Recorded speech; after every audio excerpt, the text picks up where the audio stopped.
Bonjour, alors j'espère que vous allez bien. Alors on va faire un résumé pour le cours installation d'un poste informatique. Alors ce qu'on a déjà vu, donc les composants d'unité centrale, tels que carte mère, la RAM, la carte graphique, donc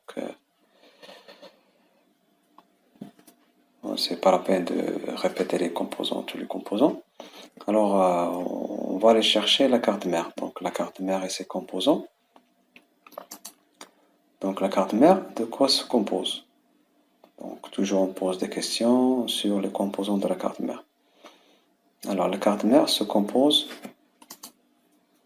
de circuits imprimés, de connecteurs, des ports, interface entrée-sortie, bien sûr des chipsets de nord, chipsets de sud, pile CMOS et le BIOS bien sûr. Et n'oublie pas le connecteur de l'alimentation, les anciens connecteurs de disque dur, c'est les DE. L'interface, bien sûr, l'interface d'entrée-sortie. Les connecteurs de son, l'USB, parallèle pour série et PS2 pour clavier et souris. Donc, les anciens types de la carte mère, ce sont des types donc processeurs Pentium, Pentium 1, Pentium 2, Pentium 3 jusqu'à Pentium 4. Et la dernière version, c'est Pentium 5. Après, ils ont commencé les dual core, core duo, E3, E5, E7 et i9. Et maintenant, la dernière génération, c'est i10 bien sûr, donc la 10e génération maintenant. Alors, si on parle de la carte mère, on parle automatiquement du chipset. Donc le chipset, c'est bien sûr le circuit, l'essentiel dans la carte mère, c'est le circuit qui communique bien sûr avec le microprocesseur et les autres composants. C'est bon? Donc, ça dépend. Est-ce que le chipset est plus fort? Il va recevoir ou bien il va communiquer avec un processeur plus fort.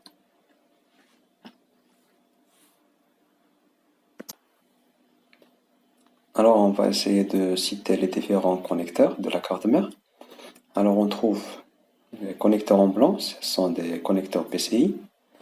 Donc, PCI, donc on peut connecter ici les cartes réseau, carte son, carte satellite, carte TV, etc. Donc, carte USB, extension bien. Donc, carte, il y a un connecteur PCI Express. Donc, PCI Express x16. C'est pour recevoir la carte graphique. Donc, c'est seulement pour la carte graphique. Et bien sûr, d'autres périphériques, tels que des nouvelles générations, que carte son, que carte réseau par exemple. Mais PCI fois 1. C'est bon? Donc, le socket, le connecteur du microprocesseur, le connecteur DIMM, donc le connecteur de la barrette mémoire pour recevoir la RAM, et les connecteurs IDE, donc IDE est le connecteur de disquette, donc les connecteurs SATA, 2, 4, donc 6 connecteurs pour SATA. Alors aussi l'alimentation principale pour alimenter la carte mère et l'alimentation pour alimenter le microprocesseur. C'est bon, donc ce sont les connecteurs les plus connus. Donc pour les PCI, les anciens connecteurs, ce sont les connecteurs ISA. Et maintenant, ils sont remplacés par les connecteurs PCI Express. C'est bon, donc on va voir par la suite l'interface entrée-sortie. Donc l'interface entrée-sortie se compose de la carte son, donc entrée ligne, haut-parleur et microphone. C'est bon? Donc le port RJ45, les ports USB, le port série, donc pour connecter bien sûr les appareils flashables, tels que par exemple un récepteur, ou bien un téléphone, ou bien. Donc le connecteur parallèle, ou bien le port parallèle, c'est pour brancher juste l'imprimante. Maintenant, ils ont remplacé par des USB. Les ports PS2, donc il existe jusqu'à présent. Donc aussi, on ne va pas oublier le connecteur ou bien le port VGA, le port HDMI, le port DVI et le port DP. Ce sont des connecteurs de la carte graphique. C'est bon, donc pour connecter l'écran avec, bien sûr, l'ordinateur. C'est bon, donc le connecteur HDMI et le connecteur DP, le connecteur DVI et le connecteur VGA. Alors pour le schéma du carte mère, donc on trouve le pont nord, ça veut dire le chipset de nord, chipset de sud, le microprocesseur et la mémoire. Donc les quatre composants essentiels et bien sûr on ne va pas oublier l'interface d'entrée-sortie. Donc le CPU il communique avec la RAM bien sûr à travers le chipset du nord.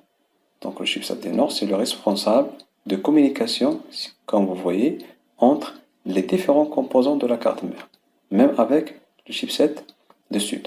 Donc il communique avec le processeur et la RAM.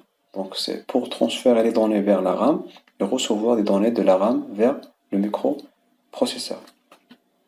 Bien sûr, le pont sud ou bien l'interface ou bien le chipset de sud, bien sûr, il communique avec l'interface d'entrée-sortie à travers, bien sûr, le chipset de nord pour transférer les données vers le CPU. C'est bon, donc toujours le plus essentiel, c'est le connecteur ou bien le chipset de nord et chipset de sud. Donc, bien sûr, pour ne pas oublier le BIOS. Donc, le BIOS, c'est le composant le plus important dans la carte mère. Donc, si on parle du BIOS, ça veut dire on parle de démarrage de la carte mère. Alors, sans BIOS, alors on ne peut pas démarrer une carte mère. Donc, le BIOS, c'est le Basic Input Output System. C'est bon, donc. Le BIOS, qui se compose de trois ou bien deux programmes et une mémoire morte. Donc, la mémoire CMOS. Donc, les deux programmes sont bien sûr le programme POST et le programme Setup. Donc le programme POST se sert à vérifier le matériel au démarrage de l'ordinateur. C'est pour un self-test. Il vérifie le matériel, puis il déclenche s'il y a des erreurs ou bien des périphériques qui ne sont pas connectés à la carte mère. Voilà, il réclame qu'il y a des erreurs au niveau des périphériques. Sinon, il va passer au microprocesseur pour lancer le démarrage de l'ordinateur à partir, bien sûr, du disque dur. Alors, on passe maintenant à la RAM, donc, qu'on a déjà vu. Donc, les types de barrettes mémoire. Donc, il y a, bien sûr, l'ancien modèle SSD-RAM, bien sûr, avec différents types et différents détrompeurs. C'est bon, donc les détrompeurs avec deux détrompeurs pour le SDRAM et un seul détrompeur pour DDRAM. C'est bon, donc ce sont les anciens modèles. Même les circuits imprimés sont différents aux dernières générations. C'est bon, donc DDR1, DDR2 et DDR3 et maintenant la dernière génération c'est DDR4. C'est bon, bien sûr, avec changement soit au niveau d'électricité, d'énergie, de consommation d'énergie, soit au niveau de nombre de broches. C'est bon? Donc, commence par 168, 184, donc les broches, 184 broches, et 240 et 280 en DDR3 et 288. C'est bon, donc 240, 280, 288. Bien sûr, on ne peut pas monter une barrette mémoire DDR2 sur une carte mère qui accepte DDR3 parce que les détrompeurs, comme vous voyez, ils sont différents. Les emplacements sont différents. Donc, il est impossible de monter DDR2 à la place de DDR3. Et aussi de DDR4 à la place de DDR3 et de DDR2. Donc, les détrompeurs, le nombre de broches, la fréquence, la consommation d'énergie, ce sont les caractéristiques des barrettes mémoire. Bien sûr, avec les tailles donc, allant jusqu'à 32 GB par RAM, donc pour le DDR3 jusqu'à 8, et rarement qu'on va trouver une barrette mémoire DDR3 de 16 Go, et pour les DR2 de 4 Go maximum par barrette mémoire. C'est bon? Alors, s'il y a une carte mère qui accepte par exemple le DDR4, on va trouver qu'on peut monter jusqu'à 128 Go de mémoire. Ça veut dire 4 RAM de 32 Go par pièce. C'est bon? Avec les 4 DIMM de la carte mère. Bien sûr, si on va monter une seule pièce, ça veut dire une seule RAM, on va la monter dans channel numéro 1. Ici, on a par exemple, deux barrettes mémoire. Il faut monter les barrettes mémoire avec la notion dual channel. Ce qu'on va voir tout de suite, Inch'Allah. Donc, on va voir la dernière génération de la carte mère. Alors, voici deux cartes mères, bien sûr de dernière génération, et de deux constructeurs différents. Donc, carte mère, la première carte mère, c'est la carte mère Intel et AMD. Donc, regarde la différence. Ce qu'on a déjà expliqué, que les sockets des processeurs, donc pour Intel, ils comportent les dents, alors que pour AMD, ils comportent des trous. C'est bon? Et par contre, les processeurs de Intel, ils portent des points. Par contre, les processeurs AMD comportent des petits dents. C'est bon? Donc, la carte mère, bien sûr, c'est Aorus, c'est Gigabyte, et la carte mère Asus. Ce sont des cartes mères de dernière génération. Donc, bien sûr, on va trouver sur la carte mère, voilà, Asus TUF Z360 Pro Gaming. Donc, ce sont des cartes mères désignées pour les gamers, pour comment on dit, donc c'est pour une configuration high-end. Ça veut dire dernière génération, soit pour les gamers, soit pour le montage. C'est bon? Le montage qui est un peu dur. Donc le streaming, etc. Donc, si on va trouver quelque chose qui est différent aux autres cartes mères qu'on a vues, c'est que les connecteurs PCI Express. Donc PCI Express, il y a 3 PCI Express. Donc on peut monter jusqu'à 3 cartes graphiques à la fois des côtés, et les ports ou bien les connecteurs PCI Express x1 pour connecter bien sûr les périphériques tels que carte son, carte réseau, etc. C'est bon? Alors ce qui est nouveau ici sur ces cartes mères, c'est que il y a des connecteurs, ou bien il accepte des disques durs de type NVMe. NVMe, ce sont des disques durs. Bien sûr, c'est comme la taille de barrette mémoire, se monte directement sur le connecteur M.2. C'est bon? Donc 1, 2, 3. Donc cette carte mère peut accueillir 3 disques durs de type NVMe. Ça veut dire non volatile mémoire express. Donc avec des différentes tailles.